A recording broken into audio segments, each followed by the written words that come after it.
আসসালামু আলাইকুম সবাইকে। হঠাৎ করে ফেসবুকে সমস্যা দেখা দিয়েছে। দেখা যাচ্ছে ফেসবুক চলছে না, অনেকের অ্যাকাউন্ট লগ আউট হয়ে যাচ্ছে, এমনকি লগ ইন করলেও লগ ইন হচ্ছে না। এই যে দেখুন, আমার কিন্তু ওয়াইফাই একদম ঠিক আছে, তারপরে এই যে অ্যাকাউন্টটা আমি ইমেল পাসওয়ার্ড দিয়ে লগ ইন করার চেষ্টা করছি, এটা কিন্তু লগ ইন হচ্ছে না। এমনকি আমি যদি ফেসবুক লাইটে গিয়েও আপনাদেরকে দেখাই, এই যে ভালো করে লক্ষ্য করুন, আমার লাইট কিন্তু আসছে না। এমনকি মোবাইল আমার এমবিও আছে, এই যে ওয়াইফাইটা বন্ধ করে আমি যদি মোবাইল ডাটা চালু করি, তারপরেও দেখুন আমার কিন্তু ফেসবুকে প্রবেশ করা যাচ্ছে না। তো এটা নিয়ে অনেকেই অনেক বেশি চিন্তিত হতে পারেন, ভাই আমার ফেসবুকে কি হলো, আমার ফেসবুক নষ্ট হয়ে গেল কিনা, কোনো সমস্যা হয়ে গেল কিনা। আমি আপনাদেরকে বলতে চাই, এটা আপনাদের কোনো সমস্যা না, এটা মূলত ফেসবুক থেকেই সার্ভার প্রবলেম, ফেসবুকের একটা গ্লিচও বলতে পারেন।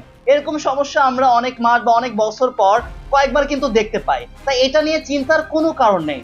জাস্ট আপনারা চুপচাপ ওয়েট করুন, আর প্লে স্টোরে গিয়ে আপডেট দিয়ে নেবেন, ফেসবুক লিখে সার্চ করে দেখবেন আপডেট চাচ্ছে কিনা, আপডেট দিয়ে আপনারা চুপচাপ ওয়েট করুন।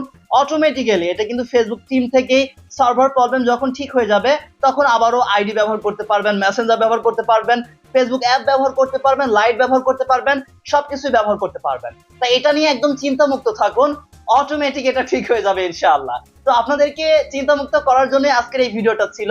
ভিডিও ভালো লাগলে ভিডিওতে লাইক করে দিবেন, অনেকেই চিন্তিত হতে পারেন, এই জন্য আপনাদেরকে চিন্তামুক্ত করার জন্য, আশ্বস্ত করার জন্যই আমাদের এই সংক্ষিপ্ত ভিডিওটা ছিল। সবাই ভালো থাকবেন, আল্লাহ হাফেজ। আর ইউটিউব চ্যানেল সাবস্ক্রাইব করে না থাকলে সাবস্ক্রাইব করে দিবেন। আসসালামু আলাইকুম সবাইকে।